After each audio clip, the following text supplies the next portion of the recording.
এক কৃষকের গল্প। অনেক দিন আগে একটি গ্রামে একজন কৃষক ছিল। তার নাম ছিল রমেশ। সে ছিল খুব পরিশ্রমী আর সৎ মানুষ। ভোরের আলো ফোটার আগেই সে মাঠে যেত আর সূর্য ডোবার পর বাড়ি ফিরত। তার জমিতে সে ধান, গম আর নানা ধরনের সবজি ফলাত।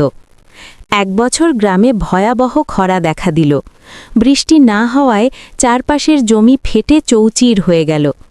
অনেক কৃষক হতাশ হয়ে পড়ল, কিন্তু রমেশ আশা হারাল না।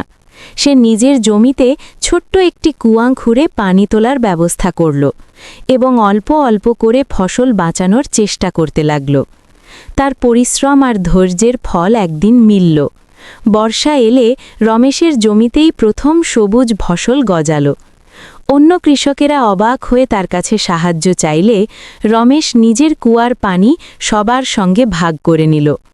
শিগগিরই পুরো গ্রাম আবার সবুজ হয়ে উঠল। গ্রামের মানুষ বুঝতে পারল, পরিশ্রম, ধৈর্য আর অন্যের পাশে দাঁড়ানোর মনোভাব থাকলে যে কোনো কঠিন সময় পার করা যায়। নৈতিক শিক্ষা: ধৈর্য আর পরিশ্রম কখনো বৃথা যায় না, আর ভাগ করে নিলে সুখ আরও বাড়ে।